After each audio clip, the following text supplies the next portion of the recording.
Shalawam, Israel. I'd like to give all praises, honor, and glory to YAHAWAH, YAHAWASHI, double honor to the apostles and the elders of Great Millstone, and Shalawam to elect out there doing this work of faith and labor of love and true sincerity. I just wanted to bring out a topic, pretty much, I think I want to entitle it, Digest What You Read, okay? Digest what you read, all right? And I want to start off in the book of Revelations, chapter 1, verse 3, and it reads, "Blessed is he that readeth, and they that hear the words of this prophecy, and keep those things which are written therein, for the time is at hand." Okay, and of course, it's important for, us to, constantly stay in tune with the scriptures, to read daily, you know, um, as much as possible, but it goes beyond just reading, just going through chapters, running through chapters. You might want to read 10 chapters a day. Well, doing all that reading and what you're doing, how much of that are you actually um, soaking in? Are you letting soak in? How much of those 10 chapters or however much you read in a day is really sinking into your spirit to where, you know, you're actually absorbing it and you're applying things into your life. You know, these scriptures aren't just here, just for us to read and, to quote scriptures and things like that. These scriptures are our life. They are supposed to be applied to our life. Okay. And,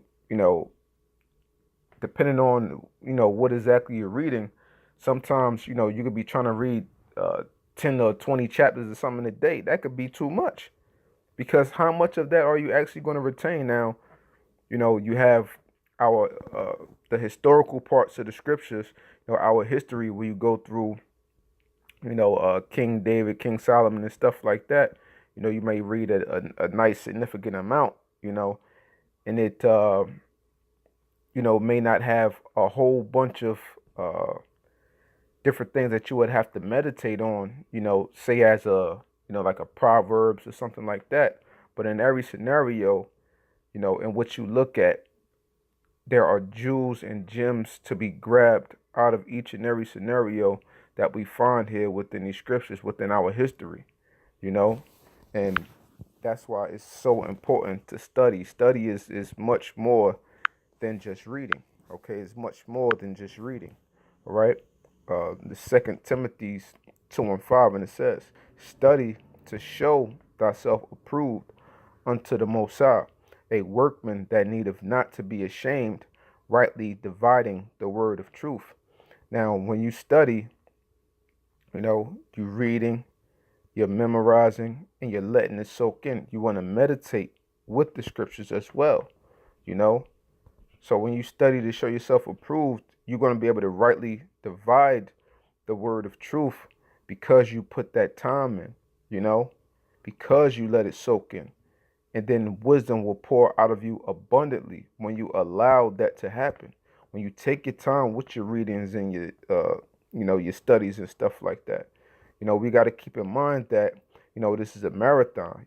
It's not a sprint race, you know. And with every good thing, that's being built, things take time, So you don't necessarily want to rush to do this or rush to do that, You want to move at a pace that's good for you, and making sure that you're absorbing and retaining the knowledge, digesting it properly, Like with the body, for instance, you have different, different foods that you ingest, has a different rate in which it digests in the body. Different foods, you have certain fruits, watermelons and different melons digest faster than if you were to eat strawberries, or to make a strawberry juice or something like that, or a mango juice or blueberry juice, Then you have your greens. Your greens have a certain digestible time, which is a few hours. Then you will have, your meats and, your starches. Those take hours to break down. Meats in the body would take, depending on what type of meat it is, anywhere between 12 to 36 hours to break down in the body. Certain grains, you know what I'm saying, 6 to 12 hours to break down in the body, you know? So that's time that it takes for it to be digested. And that's exactly how, the scriptures say that what? Because we are babes within this thing. So it's all about, pacing yourself at that nice steady flow so that everything can be properly digested. You're not missing out, those spiritual jewels that the Most High wants you to get, out of reading something.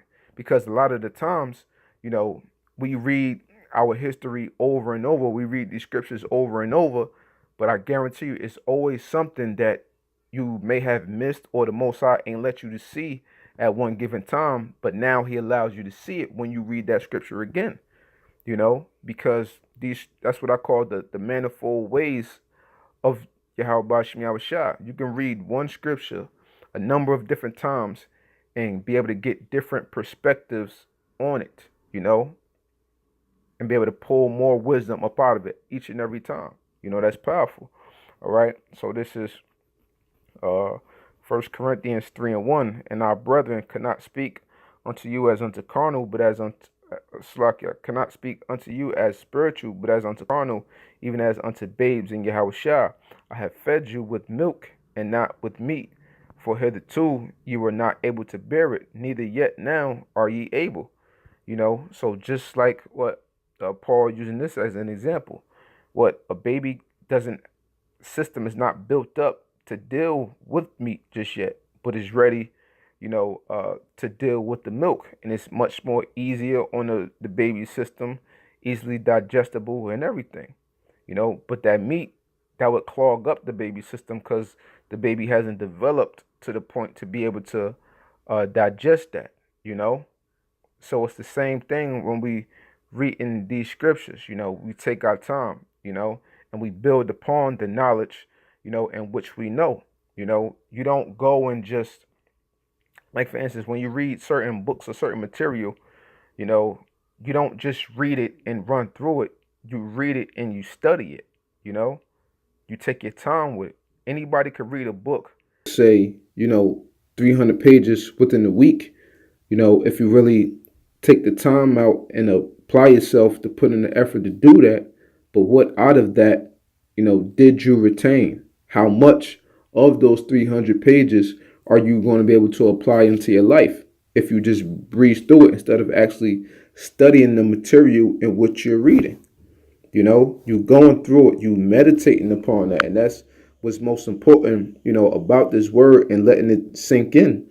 And that's one of the beautiful things about fasting, fasting and being in the spirit gives you the time necessary, to be able to meditate upon the scriptures, to reflect on things, reflect on your life, reflect on areas in which you may have messed up, reflect on areas in which you can make better about yourself and how you can apply yourself more unto the truth and unto this body of Yahawah. Okay. So this is the book of Psalms 1:1, and it says, blessed is the man that walketh not in the counsel of the ungodly, nor standeth in the way of sinners, nor sitteth in the seat of the scornful, but his delight is in the law of the Lord, and in his law doth he meditate day and night. Okay, so this is how it's supposed to be. Our delight is supposed to be in the law, the testimonies, in the ways of our forefathers, and to meditate on them constantly, because this is what is going to, get us through these troublesome times, and when you study, and especially getting into, our forefathers, that suffered, and I primarily like to think about, the time of the Maccabees and everything in which they went through, all of that hell and the battles and the wars in which they went through, the things Yahawashi went through, the things that Paul went through. We are to think upon those things when our time of affliction and our time of trouble comes, when the time of Jacob trouble really hits, and look at the strength of our forefathers. And if we don't take the time, to digest, and to thoroughly look at and examine all of the hell that they went through and apply it to our forthcoming situations, and by having faith, how are you going to be able to withstand those times?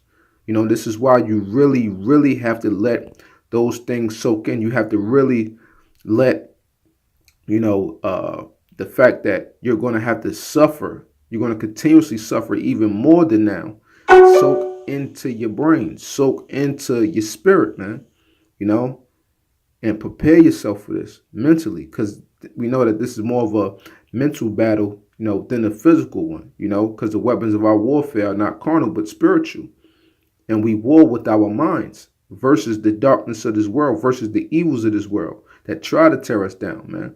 You know, so this is, you know, just very important, you know, for brothers to be able to digest what you read and take your time with things. Don't try to breeze through things, you know, just to try to get your knowledge up quick, do this quick, do that quick. You know what I'm saying? Pace yourself with this thing, man. If the Lord gives you more of an ability to be able to digest information faster than someone else, then cool, you know, then cool. But, you know, just keep in mind that you want to constantly meditate and study, you know, and really apply, you know, the scriptures into your life, or else you're going to find yourself being a castaway, man, you know, and being a reprobate from not examining yourself daily, you know. So, you know, I just wanted to bring that out real quick. And, you know, I just hope this segment was edifying for Akim out there. So I'd like to give all praises, honor, and glory to YAHAWAH, by YAHAWASHI.